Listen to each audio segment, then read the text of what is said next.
Mesdames, Messieurs, bonsoir, bienvenue dans votre journal, très heureuse de vous retrouver à la une ce soir. L'Institut des études diplomatiques a procédé ce matin à la cérémonie d'ouverture d'un cycle de séminaires et conférences axés sur l'intégration régionale. Et le ministre éthiopien des Transports clôture sa visite officielle à Djibouti. Il a eu une réunion avec son homologue djiboutien ce matin. Israël pris de stupeur hier, le pays a confronté à une offensive surprise du Hamas. Djibouti s'est dit très inquiète face au regain de tensions au Proche-Orient. Nous ferons le point sur la situation. Je vous le disais à l'instant, la République de Djibouti exprime une profonde inquiétude face à l'évolution de la situation dans les territoires palestiniens occupés. Elle tient l'État d'Israël pour responsable de l'escalade en cours en raison de ces agressions continues et de ces violations constantes des droits du peuple palestinien et de ses lieux saints, notamment les incursions répétées dans la mosquée Al-Aqsa sous la protection de la police israélienne. Djibouti insiste sur la nécessité d'une action urgente de la communauté internationale pour contraindre Israël à mettre fin à ces provocations et à ces flagrantes violations du droit international et pour empêcher que ces événements ne servent de prétexte à l'allumage d'un nouveau conflit inégal contre les civils palestiniens. Notre pays réaffirme également sa position constante de soutien au peuple palestinien, frère, dans la réalisation de ses aspirations, l'obtention de tous ses droits légitimes, y compris l'établissement de son État indépendant avec Jérusalem-Est comme capitale.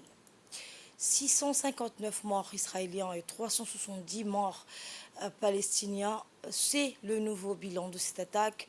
Dans la matinée d'hier, le Hamas a lancé une attaque majeure contre Israël, marquée par des centaines de roquettes tirées depuis Gaza et une infiltration d'hommes armés en territoire israélien.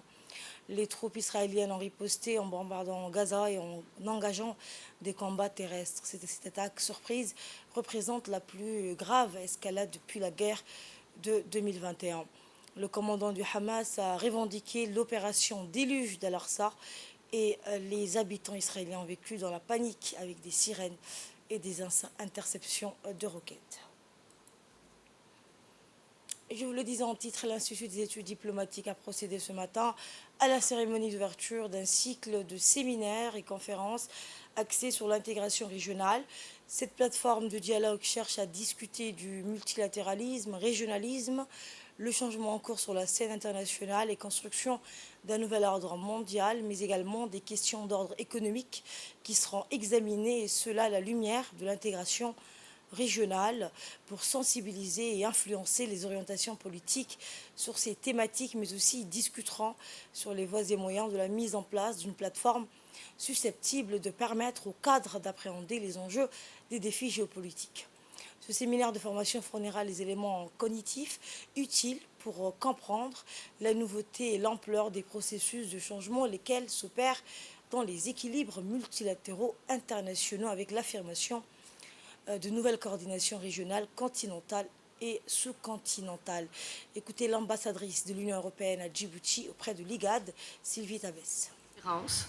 Pour renforcer les capacités, mais aussi la coopération entre l'Union européenne et Djibouti. L'un des délivrables sera également la compilation d'un guide qui reprendra les points saillants et les enseignements clés pour l'usage futur des cadres et diplomates djiboutiens. Donc c'est vraiment très utile. Nous avons le plaisir de collaborer avec l'Institut des études diplomatiques de Djibouti pour la réalisation de ce séminaire qui sera donc co-animé par deux experts d'exception de la thématique, le docteur Marco Riccieri et le docteur Abdulkader Hussein Mohamed. Les principales coordinations formelles et informelles mises en place et fonctionnant sur le continent africain seront illustrées, commentées, évaluées plus spécifiquement, ainsi que leurs projections sur d'autres continents durant ces 5 jours des conférences. Écoutons le ministre des Affaires étrangères et de la coopération internationale, Mohamed Ali Youssef. Phénomène qui a un impact sur le long terme, c'est celui de la migration. Les mouvements de population. Vous savez qu'on était en train d'en discuter avec Madame l'ambassadrice tout à l'heure. souvent, on essaye de gérer les conséquences de la migration, mais rarement nous nous penchons sur les racines, sur les causes qui provoquent ce mouvement de population. En tout cas, une chose est certaine, ces mouvements de population ne vont pas, je dirais, diminuer à l'avenir.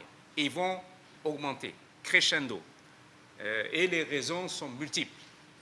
Il y a les guerres dont on vient de parler, il y a les conséquences écologiques des changements climatiques, la désertification, les espaces agricoles qui disparaissent, n'est-ce pas, avec la désertification. Il y a le chômage créé par ces situations. Et donc, ces mouvements de population vont continuer à augmenter. Là aussi, cela crée des conséquences, crée des instabilités dans les pays qui reçoivent ces migrants. Dans les pays de transit, ça crée des situations de friction entre les communautés hôtes, les communautés qui les reçoivent, à travers lesquelles ils passent. Ça crée des situations difficiles en matière de santé. Si de temps en temps on voit des poches de choléra se développer dans nos pays, c'est en partie. Et nous avons des experts ici qui vont certainement animer et nous apporter leur lumière et leur savoir. Et je pense que vous aussi, vous n'êtes pas seulement des récipiendaires de ce savoir, vous êtes également ceux qui vont échanger avec eux, partager avec eux vos connaissances, je dirais, vos expériences et surtout vos soucis et vos préoccupations. Le ministre des Infrastructures et de l'Équipement, Hassan Ahmed, avec à ses côtés le président de l'autorité des ports et des zones franches, Aboubakar Oumar Hadi, a eu une réunion de clôture avec le ministre d'État éthiopien chargé des transports et de la logistique et sa délégation. Suite à la visite du ministre éthiopien sur le corridor de la route nationale numéro 1, notamment le tronçon de 20 km qui relie dans Galafi à Dagilo, qui a été achevé. Le ministre a également visité le tronçon de 60 km de Dagiro et Galamo, attribué à la société ICC, qui exécute actuellement la construction des ponts de Gorabos et d'Alumbulto. La construction s'est déroulée régulièrement malgré les défis posés par des inondations récurrentes dans la région. Les 35 km restants de Galamo à Mouloud ont été concédés à l'entreprise ICWC, qui a déjà commencé donc ses travaux de maintenance. Le corridor route nationale numéro 1 nécessite actuellement 5000 camions pour le transport de marchandises, mais une flotte de 13 000 donc est en service. La capacité excédentaire entraîne d'importantes pertes d'investissement et d'exploitement.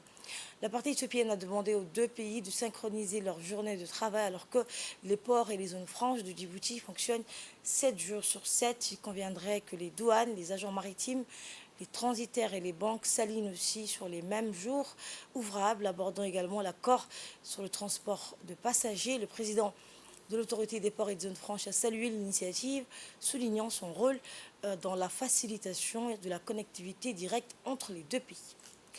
Le ministre des Transports éthiopien, dans une intervention, a remercié les responsables djiboutiens qui ont tout mis en œuvre pour que cette visite de travail soit un succès. Il s'est également réjoui de l'accueil et de l'hospitalité durant ces quelques jours de travaux à Djibouti.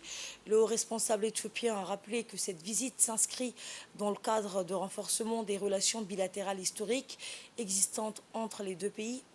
Il a finalement souligné que le secteur des transports et de la logistique sont historiquement au cœur du développement économique de nos deux pays. Prenant la parole à son tour, le ministre djiboutien des Infrastructures et de l'Équipement a rappelé l'objectif principal de cette visite en évoquant les relations bilatérales qui existent entre nos deux pays. Cette visite tombe à point nommé, a-t-il dit, et nous sommes ravis de recevoir la délégation éthiopienne. Le ministre a rappelé les différentes visites qu'a effectuées la délégation éthiopienne dans les différentes infrastructures portuaires, notamment le pont de Medjo qui est actuellement en cours de construction, le terminal à conteneurs d'Oralé, le port polyvalent d'IMP et la gare ferroviaire. À la une également, le Sheraton Hotel a servi d'auditorium ce matin pour la tenue de l'atelier de validation de la stratégie nationale de protection sociale non contributive pour la période 2023-2027. Rehaussés par un éventail impressionnant de personnalités à la fois nationales et internationales, ils ont tous convergé vers un objectif commun, renforcer le capital humain de Djibouti. En effet, cette stratégie s'articule autour de 4 axes stratégiques majeurs: les filets sociaux et l'accès aux services sociaux de base, l'autonomisation, l'inclusion économique et financière et les mécanismes d'adaptation au choc et le renforcement institutionnel, technique et financier. Ce processus de validation traduit une approche participative où les connaissances, l'expertise et les recommandations de divers acteurs nationaux et internationaux convergent pour élaborer une stratégie nationale réaliste et inclusive.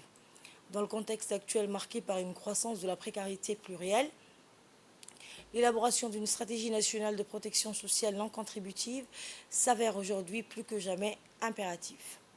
L'objectif ultime est d'assurer une mise en œuvre efficace de cette stratégie afin de contribuer de manière significative au renforcement du capital humain.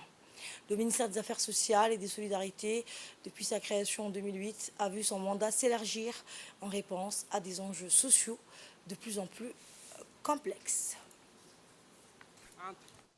Le ministère des Affaires sociales et des Solidarités et le PAM est plus que fier de pouvoir dire aujourd'hui que ce partenariat stratégique de longue date a permis de travailler avec le MAS pour renforcer les acquis de la protection sociale. Cela va de l'utilisation systématique des guichets sociaux au renforcement du registre social en passant par le système des transferts monétaires et d'inclusion économique. Les résultats atteints à ce jour permettent de témoigner d'un solide consensus sur l'avenir de la protection sociale qui s'est dégagé grâce à un véritable esprit de partenariat. Cette nouvelle approche stratégique témoigne de l'engagement du PAM envers les populations, non seulement pour sauver des vies, mais aussi pour appuyer les transformations sociétales profondes et durables. C'est pour moi un grand plaisir de participer à l'atelier de validation de la stratégie nationale de protection sociale non contributive qui vient de nous être présentée et qui couvre la période 2023-2027. Je suis donc heureuse et je me félicite de ce pas important que nous avons pu réaliser aujourd'hui en appuyant donc l'élaboration de cette troisième stratégie nationale. Et je voudrais, au nom du PNUD, réitérer notre engagement auprès du ministère des Affaires sociales, mais également auprès du gouvernement pour la mise en œuvre de cette stratégie, pour offrir donc une protection sociale pour tous. Je profite donc de cette occasion pour saluer le leadership du ministère des Affaires sociales dans le processus d'élaboration de cette stratégie. Saluer également la participation et l'implication de l'ensemble des parties prenantes, de tous les acteurs. Je pense que nous avons suivi pendant ces différents mois un processus inclusif, participatif et itératif, et je voudrais saluer les efforts de chacun de nous. Nous nous engageons pour travailler de concert pour la mise en place de cette stratégie. C'est ce qu'a indiqué la ministre de la Femme et de la Famille, Mme Mona Ousmane Aden, en mettant l'accent sur l'autonomisation des familles. On l'écoute. Quand on parle de protection sociale, c'est bien de préciser la protection sociale non contributive parce que dans toutes les actions que nous menons au niveau de nos différents départements sectoriels, on travaille dans la protection sociale, quelle que soit la forme ou les engagements que nous avons chacun. Le ministère des Affaires sociales a le rôle principal de pouvoir s'occuper des populations qui sont dans une situation de vulnérabilité extrême, mais pour lesquelles nous avons besoin d'une protection, mais aussi de l'accompagnement à ce qu'ils arrivent à pouvoir être acteurs du développement du pays. Cette stratégie, pour moi, c'est une fierté d'être présente aujourd'hui parce que ça montre la continuité de l'ancienne stratégie qui a été mise en place durant la période où j'ai occupé ces fonctions. Et ça montre surtout aussi l'évolution qui est très, très visible. Nous nous engageons aussi pour travailler de concert donc pour la mise en place de cette stratégie. Plus particulièrement, le ministère de la Femme devra et pourra se concentrer sur la partie autonomisation des familles et notamment donc l'accompagnement de ces familles-là à passer à une étape économique un peu plus stable et travailler également avec vous sur le volet de la formation professionnelle aux côtés du ministère de l'Éducation nationale dans le cadre donc de renforcement des capacités. Nous avons également un travail énorme qui doit être fait pour la protection des enfants et leur développement. Et là, je fais un clin d'œil au capital humain qui est aussi un élément essentiel dans les différentes stratégies que nous menons. Donc vraiment, merci à tous. Bravo à toutes les équipes qui ont travaillé sur l'élaboration de ce document et nous exprimons encore l'engagement et la volonté de vouloir rendre plus efficient cette nouvelle stratégie. Pour sa part, le ministre de la Santé a sollicité toutes les femmes au dépistage du cancer du sein et au cancer du col de l'utérus qui sont aujourd'hui un véritable enjeu de santé publique. Sa généralisation et son amélioration deviennent une priorité à Djibouti.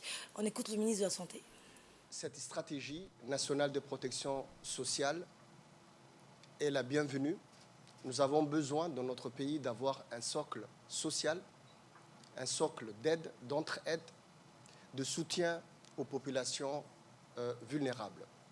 Nous sommes au mois d'octobre, octobre rose, et je sollicite à toutes les jeunes filles, à toutes les femmes de faire le dépistage du cancer du sein, de faire le dépistage du cancer du col de l'utérus.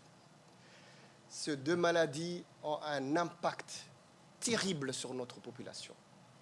Nous avons beaucoup de cancers du sein. Nous avons beaucoup de cancers du col de l'utérus.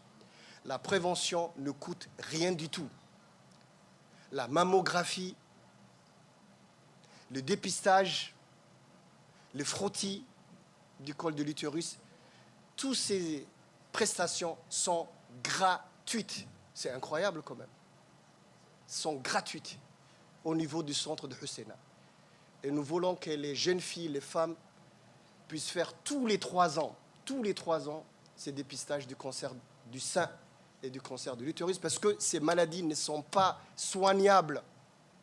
Dès que vous avez un petit nodule, dès que vous avez un début, disons, de tumeur, soit minime, microscopique, on ne peut pas traiter. C'est très difficile.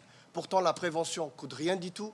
Il faut se prémunir. Et les hommes qui sont ici, je leur demande également à vos épouses, à vos sœurs, à vos jeunes filles, si vous avez des jeunes filles, c'est entre 20 ans et jusqu'à la fin. La ministre des Affaires sociales et des Solidarités, Oulouf Ismaël Abdo, a dans son discours indiqué que la protection sociale non contributive se doit d'être holistique et favoriser l'accès aux soins de santé de qualité, à une éducation équitable, à des logements décents et à des opportunités d'emploi. On l'écoute. Cet événement, bien sûr, revêt une importance capitale dans notre nation car il démontre notre engagement envers le bien-être de tous nos concitoyens et en particulier les plus vulnérables de notre société. Inscrite dans la vision, donc, comme l'a dit 2035, dans les plans de développement, dans les plans nationaux de développement, également dans les objectifs ODD. Donc cette solidarité, l'inclusion et la justice sociale, elle constitue le fondement de notre société en veillant à ce que personne ne soit laissé sur le bord du chemin, et ce, conformément à la vision du président Al-Hajj Ismaël Omar Guelleh. Face à une pauvreté plus que jamais multidimensionnelle, il est plus que nécessaire que la protection sociale non contributive ne se limite pas uniquement au champ de prestation des filets sociaux de sécurité. À cet effet, elle se doit d'être holistique et favoriser l'accès aux soins de santé de qualité, à une éducation équitable, à des logements décents et à des opportunités d'emploi. En investissant dans le capital humain, le président de la République a décidé donc de créer un cercle vertueux où chaque individu peut réaliser son plein potentiel contribuant ainsi à la croissance économique et à la création d'une société plus inclusive, plus résiliente et plus juste. Mesdames et messieurs, l'objectif de cet atelier qui nous réunit aujourd'hui est de mettre en commun nos connaissances, notre expertise et nos idées afin de construire une stratégie nationale qui soit réaliste, inclusif et adapté aux défis actuels et aux besoins du changement climatique. Nous avons déjà accompli beaucoup de choses, mais il reste encore un long chemin à parcourir pour atteindre notre objectif de protection sociale pour tous. Ensemble, nous pouvons bâtir un avenir où chaque citoyen puisse jouir de la protection sociale et de la possibilité de réaliser son plein potentiel. Je suis convaincue que grâce à notre collaboration et à notre détermination, nous ferons de cette stratégie, Inch'Allah, une réalité. Je tiens à remercier tous les participants de cet atelier pour leur contribution, qu'ils soient issus du secteur public, de la société civile, du secteur privé, du milieu universitaire ou des partenaires au développement. Je remercie très particulièrement mes deux collègues ici présents qui ont vraiment annoncé leur engagement et l'engagement de leur ministère pour que cette stratégie soit une réalité pour nos populations les plus vulnérables. Et dans le reste de l'actualité, il y a cette signature d'un protocole d'accord entre Djibouti Telecom et la BCIMR, une cérémonie de signature d'un protocole d'accord entre Djibouti Telecom et la BCI dans le cadre du partenariat avec D-Money, Digital Mobile Money, produit phare de la société. C'est tenu ce matin dans les locaux de la BCIMR.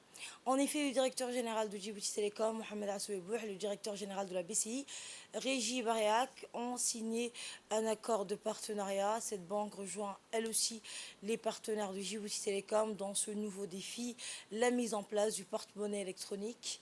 Ce partenariat permettra aux clients de D-Money et de la BCI de pouvoir alimenter leur compte depuis leur téléphone. Nos modes de vie et nos interactions avec notre environnement. Dans ces contextes, le paiement mobile est une tendance majeure et révolutionnaire, capitalisant sur la pénétration croissante des téléphones portables dans les marchés émergents. Il s'impose comme un moyen efficace pour fournir des services financiers de base et à valeur ajoutée aux populations aussi bien bancarisées que non bancarisées, permettant ainsi l'inclusion financière par le numérique. Notre région de l'Afrique de l'Est se distingue d'ailleurs par l'un des taux de pénétration les plus élevés d'utilisateurs des services financiers mobiles sur notre continent. La plupart des grands opérateurs de téléphonie mobile de notre sous-région proposent désormais des services de paiement mobile. Pour Djibouti Telecom, les infrastructures numériques haut débit et les services financiers numériques constituent des axes majeurs de notre stratégie pour faciliter l'émergence d'une économie numérique durable, participative et inclusive, conformément à la vision 2035 initiée par son Excellence, Monsieur le Président de la République. La signature de cet accord concrétise notre ambition de jouer un rôle central dans le développement de l'écosystème numérique de notre pays. Et pour sa part, le directeur général de la BCI a indiqué que ce partenariat revêt une importance pour les efforts de modernisation de ses activités et services que la banque offre à sa clientèle. Nous l'écoutons. C'est un accord pour nous qui scelle encore plus, et vous l'avez dit, monsieur le directeur général, le partenariat stratégique entre Djibouti Telecom et la BCMR. Deux des institutions systémiques de ce pays. La BCMR pour la banque, première banque du pays, première banque de financement des projets de ce pays, banque aussi des Djiboutiens, et notamment de la résidence principale.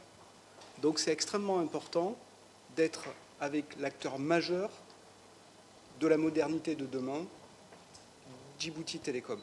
Que ce soit les câbles sous-marins, que ce soit les data centers, que ce soit les portefeuilles de monnaie électronique, Djibouti Telecom est au cœur de l'activité économique du pays, au cœur de la vie des Djiboutiens. Et c'est important pour nous de resserrer encore plus ce partenariat, qui pour moi est un partenariat vraiment stratégique. Je l'ai inscrit dans mon plan stratégique 2024-2026 pour donner l'exemple de ce qu'est un partenariat gagnant-gagnant.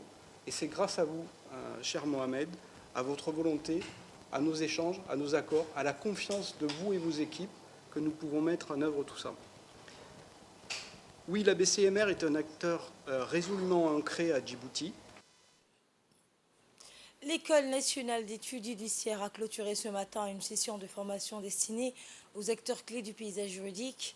Les professionnels de la justice ont bénéficié donc de cette formation de 5 jours au sein de l'école à travers l'enseignement des pratiques fondamentales à l'exercice de leur profession.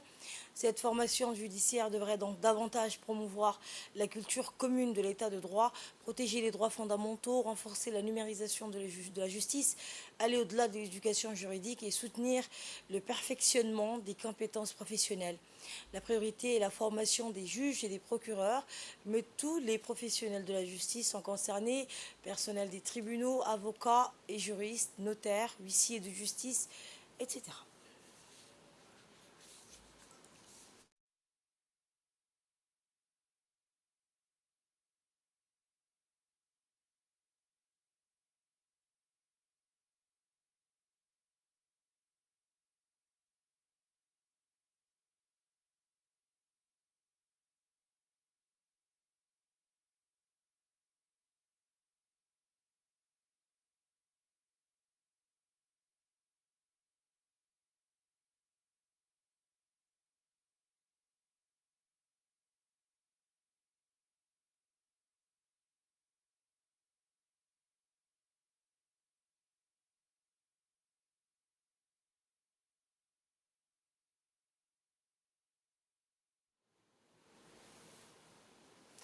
Écoutons le directeur général de l'École nationale d'études judiciaires, Maktela Ibrahim Ahmed, pour plus de précisions. Nous remercions énormément le missionnaire, formateur à l'École nationale de la magistrature, de s'être déplacé durant une semaine pour partager avec nous son expérience et effectivement pour transmettre son savoir. Il est très important dans le cadre des formations que les formateurs aient une formation. Donc la formation, elle n'est pas seulement une formation de spécialistes, mais c'est une formation qui est transversale. Et nous n'avons pas pu organiser ce type de formation lorsqu'on a démarré cette école, parce que le temps nous était très limité. Je suis pour la nouvelle promotion qui arrive. C'est avec un immense plaisir que j'ai accueilli cette formation pour permettre aux différents intervenants qui vont intervenir au niveau de cette école d'avoir conscience des enjeux.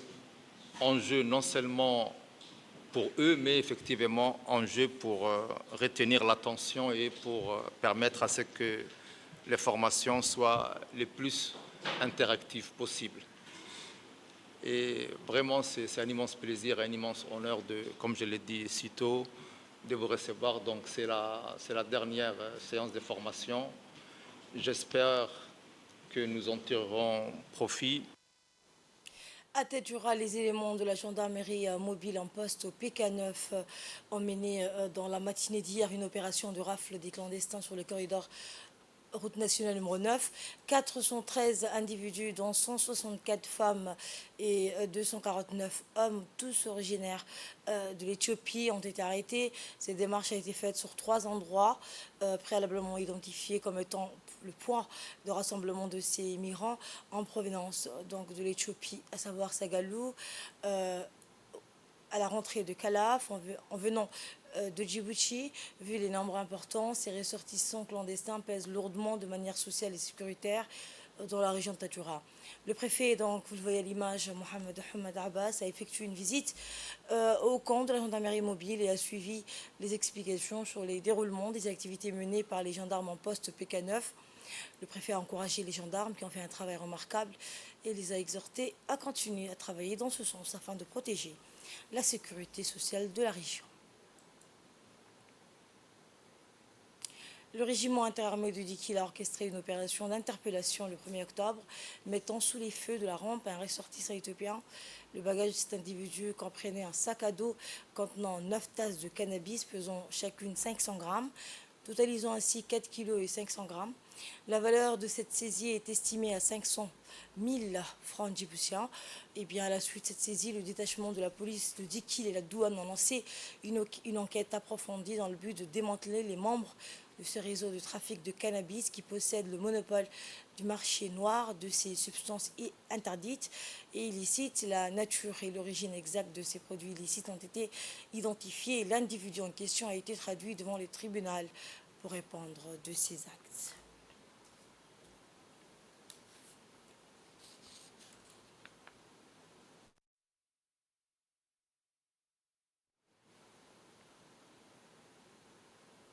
À l'international, le rappeur canadien Drake a annoncé vendredi qu'il allait faire une pause d'1 an ou plus dans sa carrière musicale pour se concentrer sur sa santé, citant des problèmes d'estomac. Je ne ferai probablement pas de musique pendant un certain temps et je dois me concentrer sur ma santé et me remettre sur pied.